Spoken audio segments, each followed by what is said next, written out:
consistently KOO coming up with some pretty big edges. Here, though, we have to refocus on the pick and ban phase because Fiora Absolutely. and Lulu have been potentially changing in priority throughout this series. Well, there she is. Okay, so SKT, now with their 3 super strong champions they normally ban still left open, Elise, Mordekaiser, and the Gangplank, will I believe one of them or all of them open for the KOO Tigers. Now, Hojin just showed up on Lee Sin big time. Is that enough to make SKT say we don't need to ban Elise because he can do it on Lee Sin anyway? Maybe that's what they're thinking here. Because we would expect Mordekaiser now to be the last one, especially because they banned the Gangplank. Yeah. KOO Tigers should have. We also That don't pure. see the Kench yet. Ban the Kench now, first pick Elise. This is fascinating. There are more power picks open right now than we've seen previously. Ooh. And even more R3 now. Mordekaiser, Elise, Lulu. We think Lulu is deprioritized due to not having much success so far in this series. Top Kench. Kench and Elise. Bring in the Kench. That's basically what SKT's doing here. Or do you take Elise? With Rek'Sai still on the board, I think you can trade the junglers mostly, even though Elise is still fairly For clearly sure. superior. I go Top Kench. Yeah. They do too, I like it. Which means SKT would then go Elise and still have the option for Lulu. Only thing I would have seen change from the KOO Tigers is instead of maybe banning the Rumble, obviously because the seeded Fiora ban, they're like, okay, we want to keep target top laners. It was very difficult for KOO Tigers then to realize, okay, are we going to get in a trade where it's like Elise and Tom Kench for each other? They could maybe ban away one of them. Because SKT were very locked in their bans. When you first ban Fiora on red side and have GP and Mordekaiser open still, you're pretty much forced to go for those 2 bans. KOO Tigers could have played around it. Instead, they are apparently happy taking the Tom Kench, who is, in my opinion, a step above every other support. Same for Elise, obviously, when it comes to junglers. But man, Tom Kench can make so many sick We've plays. seen it so many times with Jinx. Bang has 0 plays through Summer or Worlds on Jinx, so that's pretty much falling into the hands of Prey if they actually want it. Alistar also picked up with that Elise. We'll see what they can put on the table. They've got a bit of crowd control to start off some fights if they can grab somebody from afar, but it's still the Ashe pickup. The arrows just too strong. This is the KOO Tigers' favorite bottom lane. Because what you will do is you will push out your lane, you will recall, and then you have an arrow and you have the Tom Kench ulti to gank whatever lane you want. And suddenly 5 members appear behind Faker or Marin. That's a kill, that's a tower. Something KOO Tigers love to do, and they can do this with this comp. And they also save their solo lanes until the very last pick. So the Gnar's not going anywhere but top lane. Smeb gets to try and counterpick that, but without Fiora on the board. You can still take a Riven Yeah, I'd expect Riven into Gnar. into the Gnar if you want to. I mean, you can play an Olaf something into Gnar as well, but obviously he doesn't have to set up with his team, so Riven would work fine for him in this matchup. Overall, just the KOO Tigers are getting comfort picks across the board, and I feel like in game 2 as well, they got a very good composition for the KOO Tigers. They're doing the same thing here. SKT obviously can still be happy getting Elise as your first pick here. Bengi needs to show up in this game and out jungle Hojin, who's obviously been giving a lot of kills in the early game. Has made it easier for Hojin to show up today. Hojin's eruption in game 3 was kind of the least expected thing we have at Worlds. He was so walked over in so many of the bracket stage games already. Not gonna. Or maybe. I mean, would we see Lulu Smeb, top? Smeb on Lulu top? That's actually true. I was gonna say no, they have a support, but Hasn't been the case for a long while. But Have the tools to the snowball team a couple composition for of them. SKT also does fit pretty well with the Lulu, so it could be a denial pick. Cassid and Lulu, are they looking to make the AP happen that way for the team? Oh, It is locked in, so Lulu is going towards that top lane for Smeb. Gorilla is going to be giving that Cassidon over to Kuro. We'll see what SKT has for their counter pick here. So It now is you gonna also be for just, Faker. you just blind pick Cassidon as well. Yep, that. I'm just gonna throw it out Glad you there. pointed that out. Faker is the guy who wants to play Riven mid. Just pointing it out. Obviously, We want him to play there Riven. would be a lot of physical damage if he goes for it. He does have an AP jungler at That's a least. good point. That's a But good now point. again, he has the opportunity to counter pick this Cassidon, unless we're gonna see some flexing going on and Cassidon suddenly goes to the top lane. He still Definitely has the not rise. expecting that I was one. just gonna Yeah. say it. just to note, all games Smeb has played in 2015, he's played 8 Lulu games, 5 wins, 3 losses, so it's not something completely foreign to him. It's just not what we'd expect out of KOO so far at World. Lulu top lane was something that Steve played in the group stages, and then after that, it's pretty much been in the mid lane. Yep. Yeah. And now we get to see Faker's rise. When you push Faker's champion pool, he just goes back to rise, I suppose. Why not? It's been open every game Well, if so you far. look at what he's played in solo queue, he's like AD carry top lane. Oh, jungle ones. Oh, play a support. He's everywhere. You can't scout this guy, so he just goes back to the rise, even if he does have to reach Yeah. into that pocket even deeper for a game 5. And this is such a fine lane for Faker because the Kassadin never really has the ability to be too aggressive unless you have full control of the enemy jungle. Because whenever you jump in as the Kassadin, he can just pop his ulti on Rise and you can just spam snare and you can literally lock this guy in place and he cannot use his mobility, which is what Kassadin does so well. It's also going to be a free farm lane for Faker. He can bring teleport. This is the time now where SKT suddenly will have the back pressure. KOO is bringing Ignite once again on the Kassadin. So they cannot start falling behind because they will not be able to stop what's going to happen in the side lanes. We know Nara is going to be really, really strong as well as a split pusher. And this is another one of these matchups, though, where KOO Tigers brings global ultimates in support and jungle, whereas SKT will then bring the extra teleport in the mid lane. It's the same juxtaposition we saw in Game 1, just swapped for which teams had the globals. We're going to see what happens. Loading up for Game 4 with the Summoners Cup on the line. Tweet hashtag KOO win or hashtag SKT win to @LOL Esports. We'll be tallying your votes up throughout the game to see where you stand on this one. I'm sure coming into the game or even right after the game, maybe one of the first things Koma said was, the perfect record doesn't matter. The win still does. Shake that off. Get into game. KOO, however, riding a wave of momentum coming into this one. It's exactly what they wanted from the crowd and from themselves. And they stand in a very good position to take another game. If they say that most players don't care about this 18-0 or 13-0, whatever it is you're aiming for, they just want to win the whole thing. Yep. It's more the casters who care about who you're defeated. All that will matter is which team hoists the Summoners Cup. That is so beautifully on display on the stage right there. And SKT, just like they were in Game 3, are one game away Still hangs from in the that. balance.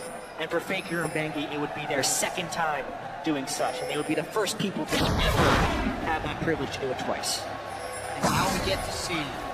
I think I didn't expect this. Smep on a supportive champion. Because the whole reason this meta fit KOO Tigers so well was that Smep could take Riven and Fiora into the top lane.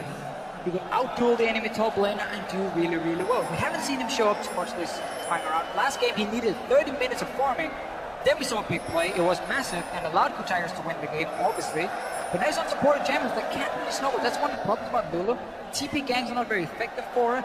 Ganking her lane doesn't do a whole lot. You'd rather want to leave the Lulu alone and just let her sit and farm up. It's true, and actually before the last game, it had been a really long time since KOO Tigers had defeated SKT. I mean, you mentioned the summer split that they were 0-4. Yeah. They were 3-0 in the spring final. They were 2-0 later on in their second best of 3 in the spring split. But in doing that, how much will that get in the mind of SKT? They need to be able to bounce back. Speaking of records, the last time SKT even dropped one game in a series was in August against Najee EM Fire, so it's not something they're really used to right now. You can see KOO's momentum wave flowing right into the crowd as they wave around the Mercedes-Benz Arena. SKT has done this before, where they leash for either Bengi or Marin to get him quickly to level 2, and then he can go to his lane, and he kind of has a small advantage. You see him get the drum now. They got the lane a little bit because KOO Tigers invaded, but that was very smart. He's gonna kill it, I mean. Half a second away, actually, from not killing that thing. They know he's going to be recalling, so Smeb will be able to make it up there level 2. Yeah. Either of the bottom lanes actually gain experience on that. And Smep can run because he started on top side of the map. It's very important in these matchups here. If you start on the top side as the jungles and top lane duo, taking that camp, get level 2, even a blue buff on the side of Smep, you can run up there and save your teleport. Because Marin had to do this play around the ground, want to try and rush it down and then he's now down a Summoner Storm. That's going to be key when it comes to poking away to always go back into trap. And even though Smeb has been performing so well on carry top laners, it's not like he hasn't been effective on utility or tank type top laners. 5-3 this year on Lulu. He was a good Maokai player. He was a great Gnar player. He can still play those styles. It's just more throwback for KOO Tigers and kind of a mix of the old and the new with this team composition. A lot of Korean players, when you're on Incredible Miracle, you don't really perform too well. But when you leave, a lot of players tend to do really, really well. Smith is one of the guys. Didn't have much of a name before he joined the KOO Tigers. And then slowly but surely got better. Was actually considered one of the worst top laners previously, so a very big step up for him. We heard the Korean casters saying it was almost impossible that SKT themselves slumped, but each player on KOO Tigers has faced that individually and then come back to be fantastic players in the Valorant Worlds, aiming for the Summoners Cup. And this game will also be so much about how SKT can recover from the early game. You can see Bengi missing his cocoon on the Scuttle Crab. Not the best start, losing some early pressure there because that revealed him to Gorilla and Prey as well. SKT really needs to kind of reset, make sure they're safe in the early games, and then make KOO beat them. Have to keep an eye this game if they do kind of forego the sight stones again, use the hawk shot, get their vision through different means, or if they go back to kind of a regular play. The aggression they have from SKT off guard, but I'm sure SKT is ready for that another time. Yeah, for sure. They've been talking about the first 5 minutes. We haven't seen SKT rush into the enemy jungle all of a sudden and take a stupid fight. We just saw a jungler miss on the wrist cover. That was about it. That's about the amount of action we've seen so far. So it's a lot slower pace now. But there is a lane that's going to be annoying for them. I always liked Ashe into Sivir because of the fact that you can just constantly trade her with her. It's very hard for Sivir to trade back these quick trades. You're just going to boomerang you step to the side. But when that happens, Tahm Kench will eat the Ashe. Then suddenly the trade damage is really low, and there we go. Thank you very much, by the way, KOO is for showing it. So you can have these very quick trades, then you get that level 6, and you can start making plays across the map. Well, wave kind of sitting in their favor here if there any is. Jungle pressure down bottom. Hojin is there, but there is going to be no presence of Bengi as the wave kind of crashes in and starts to build. Yeah, and there was a slight early edge in that lane for KOO because SKT did try and pull from Marin. But we're not seeing the fruits of that labor in any of the lanes. The top lane is still losing to Smeb, although it is small. And then Prey and Gorilla, even with the wave being in their turret, we're up about 8 or 9 CS. So nice stuff all around. Hojin, though, he sees, It's a pretty risky invade. Bengi on his own. Castle couldn't move down. The lane was pushed in. Gorilla and Prey down here is having control of the 2v2 as well. They could easily have collapsed on Bengi. But they didn't see him before it was too late. He got very early side spell. As if you deep wards down, that's going to be important at least, so he gets away with it. Yep. That could have been very, very Smeb using that blue buff as much as possible to make sure Marin stays down. Activating his Gnar off the minion wave as well, so he can't get pressure, but Marin just dodged, didn't take too much damage. Another condition that SKT will have to fight under is that Gnar bar. We'll see how they get around that once the time comes. Very early sight stone for Bengi to get more vision in. Looks like Hojin runs towards the mid lane, but Faker throw back, so they're not going to get anything out of it. Smeb not in a great spot. He's been pushing with that blue buff. Without it now, he gets himself out. The repel does not hit. that's exactly what Smeb needed to do right there. So often you see Lulu's greed and not successfully flash the cocoon away there, but he knew he couldn't speed himself up very well. You knew he was low on mana, and it's just, aside from getting caught in the first place because you're pushed up to 6.5 minutes without wards, the gank escape was perfectly done. A little bit annoying for Bengi is where he knew the minion wave was coming. It was like, either I fire the cocoon now, or the minion wave will arrive and I can't do it, and I need to hide behind them and so on. But pulling the trigger. That flash is down. He wants to at least get coverage up here, or since Marin is pushed up pretty low health, they want to see if Hojin's going to make a move. Hojin, however, likes to counter gank himself, so make him up here very, very slow. Not get himself in any trouble. Actually goes down bottom. Knows Smeb is safe. He's going to get some vision of his own inside the chest. This is a little, Needs knowledge. This is a little bit more of the bracket stage Hojin that was looking ineffective. He's wasted a lot of time so far in this game. Not only in the bottom lane beforehand, when the ward is spotted by Bengi, so he canceled his recall, cleared an extra ward, went back to base, and then a very late counter gank attempt in the top lane when Smeb couldn't even die since he just teleported back to his turret at absolute full health. So some inefficiencies coming up. As soon as you show yourself as a jungler in the early game, you give so much information to your team. Because okay, it's top side, suddenly it's open for you to go into the enemy jungle on the bottom side. If you want to reduce some of the rewards, you keep control that way. So whenever a jungler wastes time, it ends up costing more in the long run. Because of their vision you lose. And one of the bigger costs of that is the fact that Faker still gets to farm up freely on Rise. He knew it was going to be an easy lane.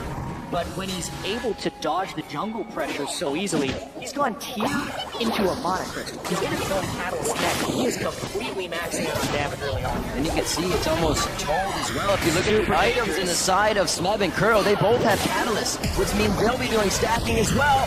The cocoon comes out. Hojin flashes in and gets the knockup, saving Smeb's life. Can they retaliate here? It looks like Bengi and Marin have gone too far away, but what a save for Smeb. A lot of things happened right there.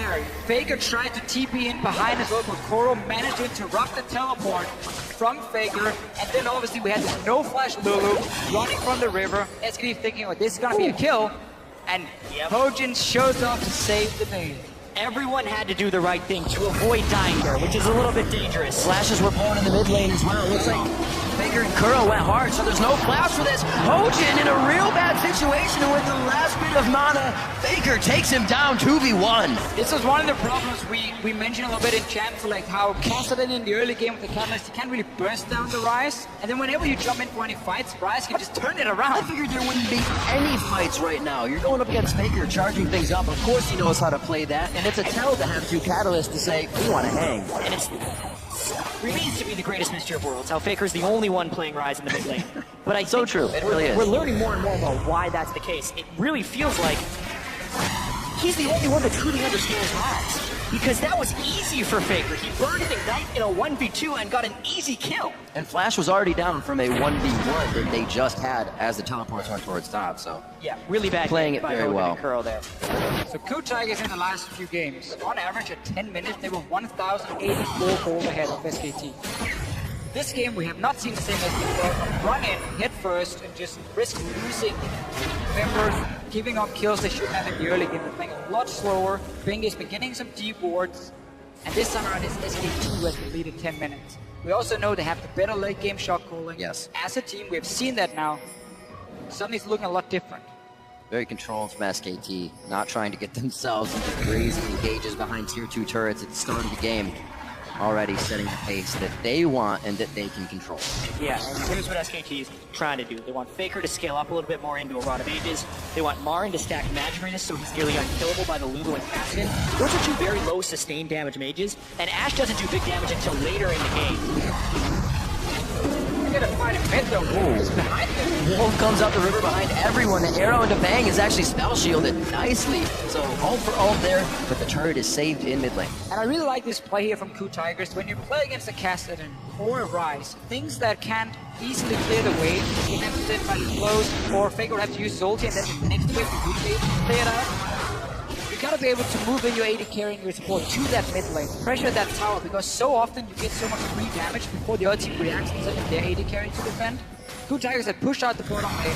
We mentioned how with the Ashe and Tom Kench, they can have these globals to move to the other lanes, send them straight mid lane, get a lot of damage before Bang reacted, and SKT has to fight that to stop the push. And this is where SKT plays the best. So many flashes were blown from Prey and Gorilla on the last fight. They know they're safe to do this, and they start taking the advantages little by little. Hojin gets pushed out by the ultimate of Faker in the mid lane. He actually should be okay here with the blue buff. Room person back on the curl, and everything is safe. Again, Dragon number 1 goes to SKT. Really easy Dragon 2. Smeb didn't have the teleport up in the top lane. Faker's beginning to manhandle this mid lane. Missile voyage towards mid. This isn't to kill Pressure, Faker, this is pressure. to kill the turret. They already know the turret is low, and Faker can't clear the wave well. Exactly the same play we just saw before from KOO Tigers. They know Faker on the Ryze cannot play. He already used the ulti. Safe play from KOO Tigers. Very low risk, and obviously gives a great reward because you get a mid tower down in 12 minutes. So I really like those two plays. And it's one of the things that Tom Kench offers. See what happens here. Marin's going for Smeb. And this is one of the first games where we haven't seen the side lanes drop yet. The middle goes down first. We'll see how that opens up the map right now. That wet noodle fight in the top lane. Looks like Hojin wants to participate. Nars back Smeb so he can't slow him anymore. But the pop-up from Hojin may keep him in range. Smeb does have flash. Will he utilize it? I think Marin's made too much ground already, and he gets out safe. They were thinking about going hard up there. Curl already roamed halfway up the lane, which leaves this window. Wolf can dive on Alistar. He has his ult. That's the hit. Gorilla's going to be pushed back, but that's a lot of gray health he has to work with to get out of this situation. Bombs it at the last second. And beautiful Wolf waits until the last moment when he can headbutt, knowing Gorilla's flash is down and make it look easy. Good decision from Wolf going for the Tom Kench. Don't go for the AD carry. He can just eat him then. Keep him alive. Sometimes it's ill-advised, but they know what they're doing. Go for the support here. Take him down. Take the tower. So Marin is still up in the top lane trying to defend. Here's a teleport from Yeah, he's a Faker. little help. Yeah, there comes Faker. Really nice timing on that teleport. TP and ult as he makes his way out there. Getting a few stacks on the... Oh, wait a minute. He's going to be in range a little bit more. Spams out those room prisons. That's the tower hitting. Marin trying to give him the time of day, but it's a hit from Faker. The teleport and flash. Hashtag worth. And right here is why Faker makes Ryze work. He knows exactly when he can flash forward and just unleash his entire combo, keep you basically locked in place. The fact that he knew he could gap close the entire lane against the Lulu is incredible. Yeah, you have very small windows of power on Rise, and Faker is able to show up in these situations where the enemy isn't tracking the Rise cooldowns as well as Faker is.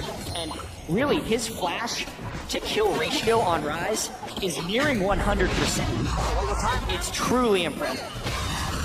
Nicely played by Marin to escape any danger there from KOO. Been roaming a little bit now. Loses pressure on his mid lane. We'll see if he can get back quickly. Faker's already there stacking it up, so SKT could be pressuring mid. Frank Gorilla should have been mid already. Now they end up having to use the ulti in here. Let's see what happens. Oh, hello, the anti-carry Abyssal Voyage. Gorilla and Prey come popping out as Hojin on the other side, and that's going to call Marin down, so a bit of a fight in the mid lane that nobody wants to take until everyone arrives. When you play with a Cassidy, as soon as the laning phase seems to be over and we have these roams happening, skirmish all over the place, you need to get that Cassidy away from the mid lane. Because again, he will not be able to defend if SKT groups on him. So you have to move Ashe and top range earlier to mid lane, so you have to use the ulti here for Gorilla either. You have that now global pressure because you can't get you go to either lane with his ulti. You can take Prey with him or Hojin with him if needed. But you need that AD carry to sit with the support and keep the defense a bit. Obviously, it's not the same wave clear from an Ashe, but at least it's long range. Bangam gets a lot of time to fall in because KOO Tigers just have to pass it in top, then move AD carry a bit, very the lane. They were constantly a step behind, and that's what SKT is used. Exactly. Casting Ashe, when you compare that to just a Sivir and Rise and casting, Rise would actually have a little bit better wave clear than the casting, but Sivir is much better than the Ashe. Yeah. They're playing the pressure game. This is the game that SKT had a huge compositional advantage in Game 3, but then we're getting picked off too many times. But the conservative nature of what SKT is doing with the windows of aggression is more the SKT that we saw in Game 1. And you're gonna see SKT move Rise down to the bottom lane, and then keep the Sivir in mid lane. So you now have 3 lanes basically pushing for you. Sivir can instant wave clear in here. Mid always get it down to towers, so Prey stuck there, defending their full vision of where Prey is on the map. Rise is not going to be challenged by anyone in a 1 versus 1. We've seen what happens when Casper jumps forward. Lulu is not going to do it. So there's going to be 3 lanes where SKT can push them down. That means they can be proactive outside of KOO Tigers trying to find arrow and surprise them. But then SKT should be in a position where they push out the wave, we see it happening, and react to double teleport. If any mistakes are made at the same time, they'll get way more than just 1 turret in that situation. SKT takes a mile when you give them an inch. 3-0 already. This time they have the 2,000 gold lead, and we did see the early sight smells coming in from KOO this time. It wasn't just the run into the jungle, find a target, and make it happen. They don't have that pick anymore because they work with. Sivir with the spell shield is hard to catch out for the Ashe. If you want to make that play, Bang's been so good at spell shielding it. Exactly, and you have Wolf as well with his own. So everything the target you're aiming for mid lane is the repel up here. Yeah, a lot of denial there. Mainly they're trying to hit Faker, who's going to be having some resiliency in his own with the Rod Everything's being completed. Sarah's Embrace going to come online pretty soon as well. So the arrow targets have to be pretty tricky. Maybe they'd have to hit Banky before he can repel up. Could be one of them. But it's harder for KOO to find kills in this game, and their aggression has definitely been toned pretty far back. And we looked again at this double teleport. Marin once again has gone for the sword very early on. Less cooldown on the teleport. He was one of the first guys to really start bringing home guard on TV, top game, big thing. He's so good at Malphite and so on, always creating flanks with it. And now he's changed that. Distortion is that less cooldown has more value for him in this game. So double TP. Yeah. Less cooldown on one of them, stronger side lanes as well. Well, I also think it's just a smart adaptation to the way the game is being played. So much of the teleports are matching each other's teleports, so when you match, if Mon has distortion boots, his is up sooner, and they can then win that play. But Smep should have noticed that, and he can copy it and do exactly the same. We've seen 3 games in a row now from Marin, and if it's gonna be a problem, which it will be, because again the cooldowns is so important, I feel like you can adapt on the fly. Are they going to dive top? I was going to say Hojin spending a little too much time there for just a ward, but it looks like he decided to go with it. But they're giving SKT way too much time. Also, a teleport is still up for Faker. They're fighting the other teleport in Marin, but they don't have a minion wave. SKT has already mobilized themselves towards top. And I think another thing we haven't talked about, as we saw with Smeb and Marin, just like slapping each other very weakly. Super tank Marin. KOO can't create any opportunities on his own against Rise, and Ashe isn't exactly your dueling AD carry. KOO Tigers really needs to wait a long time before this team composition comes online, and they're actually at the mercy of a lot of the power spikes from SKT thus far. Faker realizes he is sitting That's a lot of right on a ward, hatching it, and the team wants this right now. Doesn't look like KOO's going to get much, and they lose pressure in the top lane. Smeb went to TP, but he did not go, so he gets this done. Because SKT keep pushing down all 3 lanes to the towers of KOO Tigers, they can see as soon as people are missing. Like, oh, you just left mid lane. Let's make sure our top laner is aware. Let's make sure Faker can teleport up in case it's needed. And we saw all other members from SKT already run through their own jungle towards that top lane in case a dive would happen. I would like to see Brainstead recall one from the base and then fire an arrow down the lane here. That's very hard to dodge unless you have a flash up.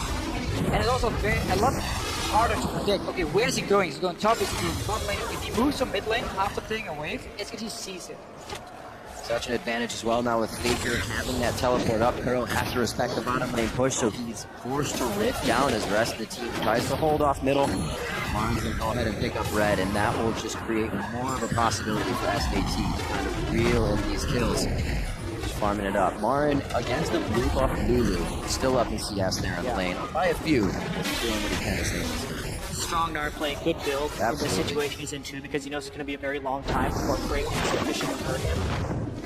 Nice steal by Benji right down. That hurts. Yeah, SKT is systematically kind of just taking away KOO's win conditions. They're keeping the waves pushed up, the teleports from Smeb are failed, the Tom Kench, if he ever goes missing, SKT is able to fall backwards.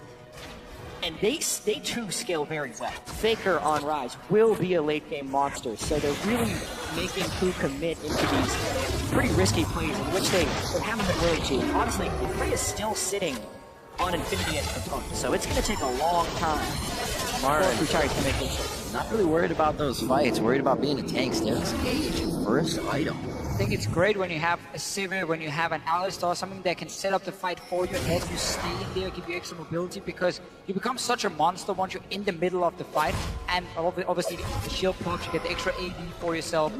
That's going to make him really hard to deal with in the fights. And obviously, again, he's not afraid of the Lulu killing him. He has enough magic resist.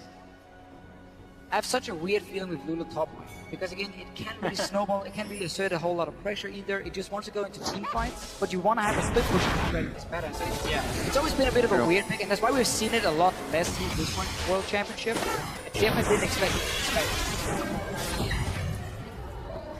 Backs against the wall, Fiora not in champion pool there because it was banned away, so I understand why they went for it in this situation, because they had so much success in Game 3 by going with something completely different, a full pick composition.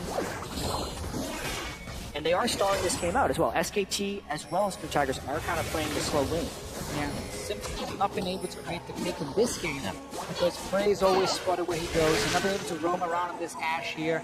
Double teleport makes it so difficult, because all 3 lanes have always been pushing down, slowly chipping away on the tower. Faker hitting that Saracen brace as well. He's going to be even harder to kill now. 10 stacks towards KOO's Rod of Ages. Smeb is almost there, so those items coming online now as they put a few more in their pocket. Faker almost at 10 stacks on his. This is going to get very, very volatile quite soon. Level 11s are on the board. That means they have their second ultimate.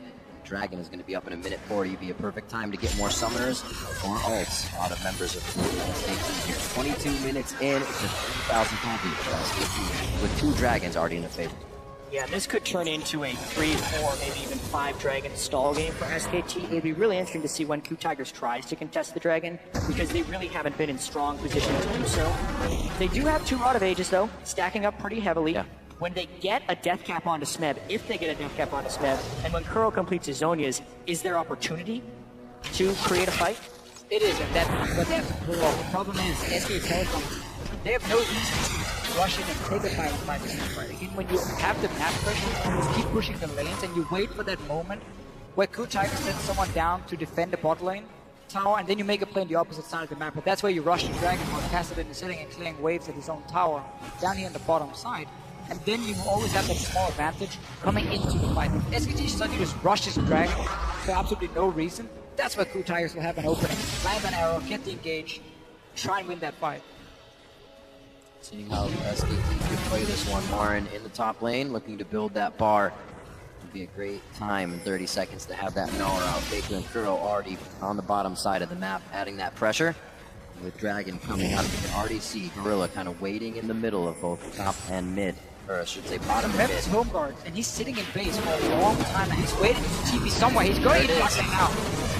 Just going into the river brush, but it's Oh gonna be my Kuro God. getting dropped immediately. How did he even think he could take that fight? Saracen Brace wasn't even used by Faker, and they're ready to keep going for the fight. Gorilla chomps up Smeb as his teleport comes in. Bray gets caught way off on the wing here. KOO was not ready to take any sort of fight. They thought it'd be a single 1v1 with their TP being the advantage of the bottom lane, but they have been turned on their head for this engage. Lauren, no red buff, just the slows from the boomerang, but it looks like KOO is able to stave off any more deaths. 2 for nothing there for SKT. KOO has no idea how to deal with Faker. That is the thing that is losing them this game. 4-0-1, 100% kill participation. And also, 2 of those kills were 1v2s. And he didn't even have to burn flash while killing them. This is a big misplay by KOO to be walking in range of Faker when he's capable of doing that. Faker has complete mastery and knowledge of what he can do. And you can tell, KOO has none of that knowledge. I just love this matchup here. He was last picked the Rise into the Kassadin. Kassadin shines when he uses the ability, get multiple ultis off, but Rise is able to lock him in place and press it out. Keep in mind, you also champion Hourglass second item. There's nothing against the Rise.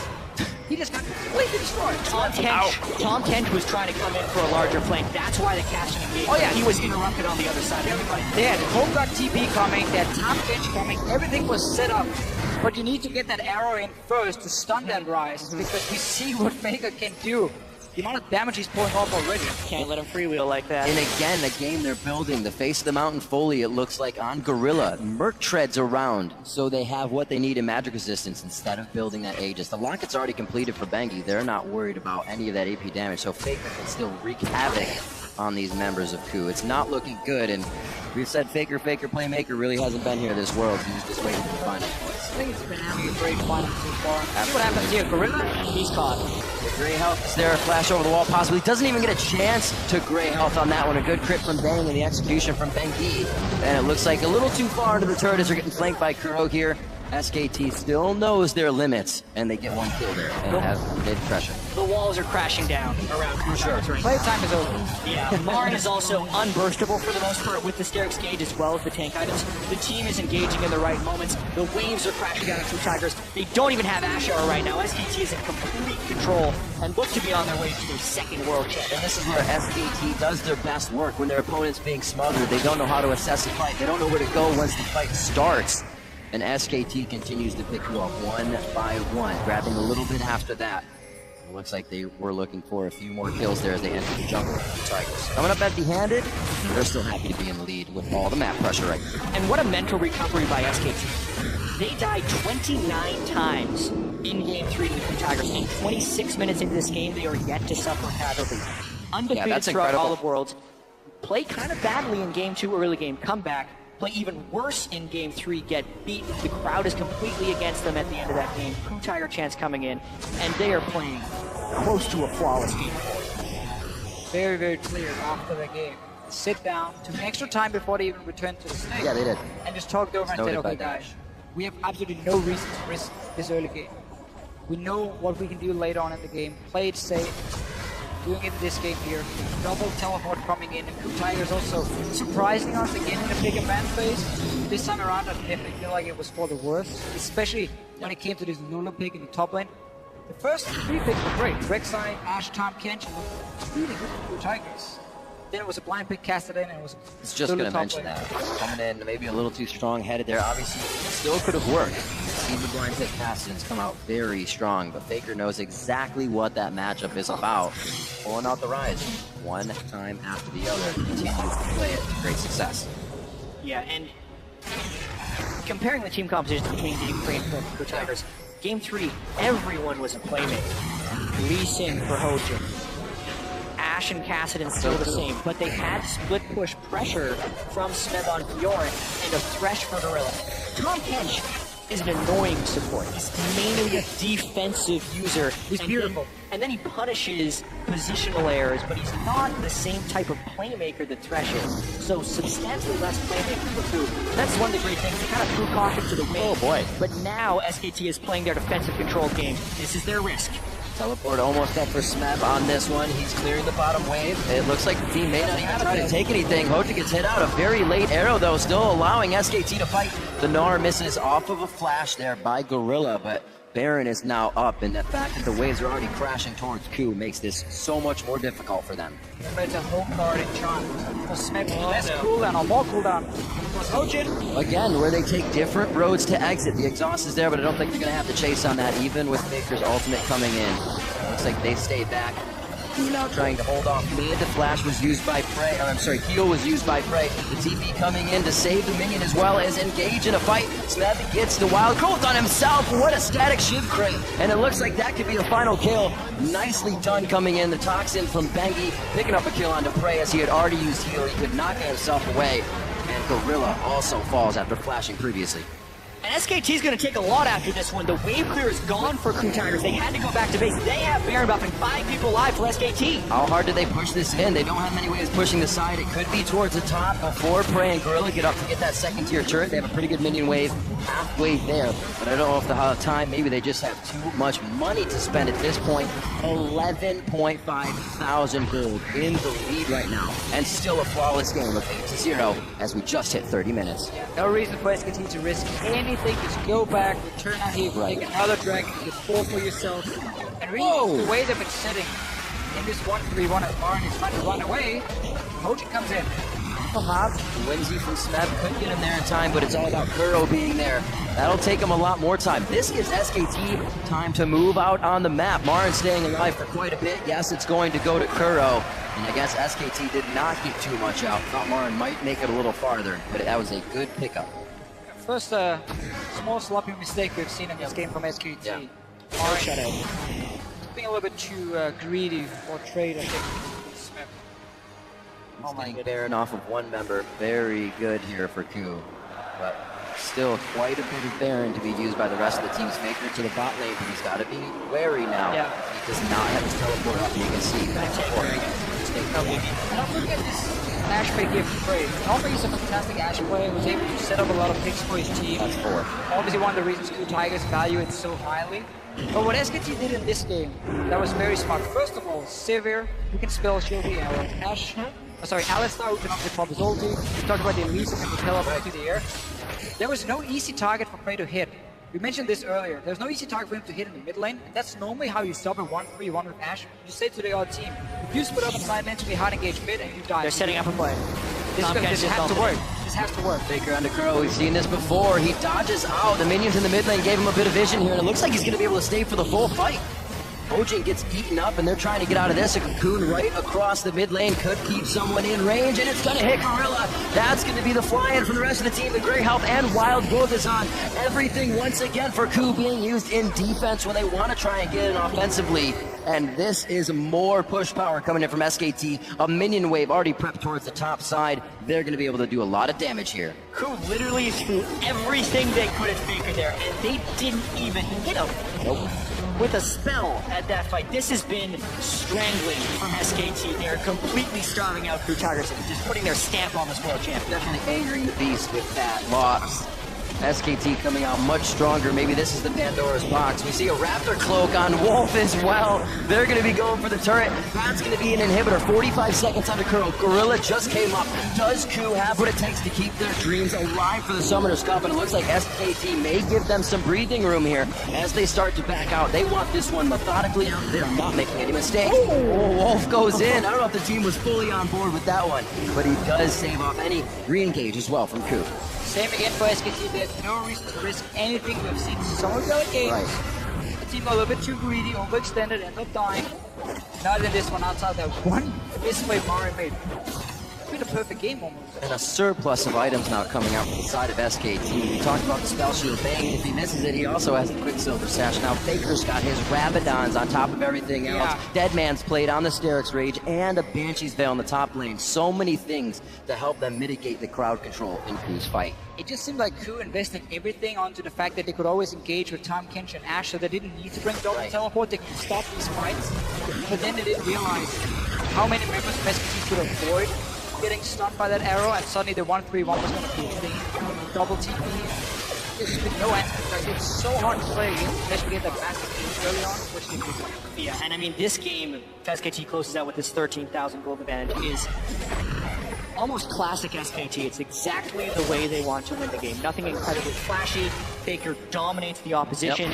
They still make smart plays after that. They rotate around the map properly, and they just systematically starve out the opponent. KOO Tigers, last stand, 2 inhibitors down. Here SKT comes. On the hunt, goes in. That's going to be Ojin in a real sticky situation. He goes down a full 3-man Gnar ultimate. That's going to be smacked down now. Eyes onto the AD carry, but the support hits. It's going to be Kuro out safely. Prey, however, has to run away from his base. SK Telecom looking to take down the final Nexus turrets. It does not look good for Kuro and his team. KOO Tigers are falling. SKT will be your first ever 2-time world champions!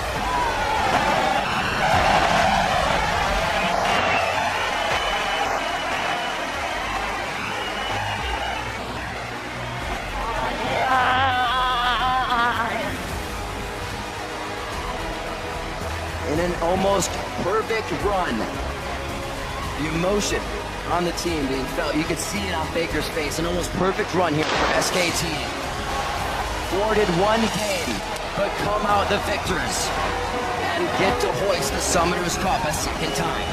Faker, Bengi, and Koma, the repeat champions here. And if Faker's legacy wasn't cemented enough, that last performance on Rise, he made it look easy.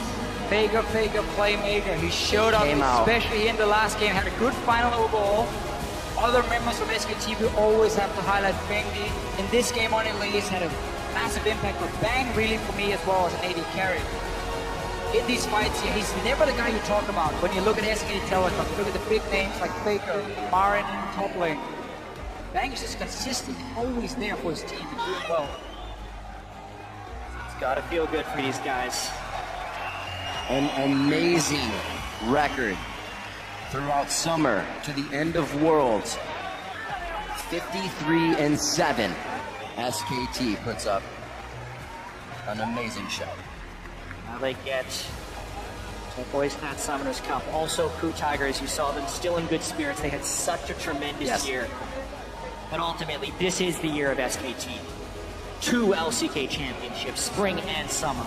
Perhaps the most dominant split or total year we've ever seen from a Korean team. And it all culminates with that 13-1 slaughter of KOO Tigers in Game 4. I think one of the biggest things you mentioned before, gentlemen, is the fact that the slump in Game 3 wasn't even seen in Game 4. They knew exactly how to repair any of the errors and bring themselves right back to the top of the game. That's when you know it's a great team. When you can lose a game in a best out of 5, but then instantly fix everything, you're ready for the next game. I can't believe how much restraint SKT has. Just grab it. As a team, they will do so. SK Telecom T1, your 2-time world champions. An amazing feat that they have performed here at Worlds. Yeah, because coming into this Worlds, there was a lot of hype for some of the other teams. EDG, LGD, even KT, Fnatic, CLG, all these teams that people thought could make a big appearance. And everyone fell short, except SKT, who I think completely lived up to expectations as the favorite of this tournament. Even exceeded them in many of the positions because Marin had huge games. Bengi had big games. Bang had huge games. And it wasn't until the very end that Faker actually had his big game. The kiss of the LCK Cup and the Summoners Cup for Faker once again. And right now we're going to throw it over to our analysts for a discussion of that game. Thank you, Riv. Once again, our 2015 World Champions, SK Telecom, and so well deserved. It can only be reiterated. These guys have looked unstoppable throughout the year, unstoppable throughout this tournament, and they come away with it in such fashion there with that final game, absolutely taking over the rim. Well, they were a little bit stoppable. They did lose that last You're right. They had the one blemish. They had the one loss. It was an important international tournament, but I really respect them. They bounced back so hard after that. That one loss, they really came through, tried to fix the flaws that they found, and that led to this unbelievable 53-7 bloodbath through the summer season that has culminated right here. And their tournament has just been so clean. It took almost all the way till the finals till we saw any of these unforced errors, and there were only a couple of them. Yeah, well, up until Lamar kind of died there in the tournament, it was almost looking like, except for one tower, a perfect game here. There's still some respect from the crowd for the KOO Tigers. Yeah. And from SKT as well, great sportsmen there, showing love for our runners-up. I mean, what an incredible run they had as well. That can't be forgotten. I really loved it. You gotta love them. Look at their faces. Talk about the attitude that brought them to the finals will carry them out of the finals. They may have lost, but they still had such an incredible year. But they won our hearts. They won our hearts. Oh, by far and away. Yeah, the first year that they're actually a professional team, they go all the way to the finals of the World Championship. Right, we talked about, great feats like Fnatic and Origin and having made it to the semis with their first year with these rosters. The same thing for KOO Tigers when they make it all the way to the finals. They're the only team to take a game off of SKT in this tournament.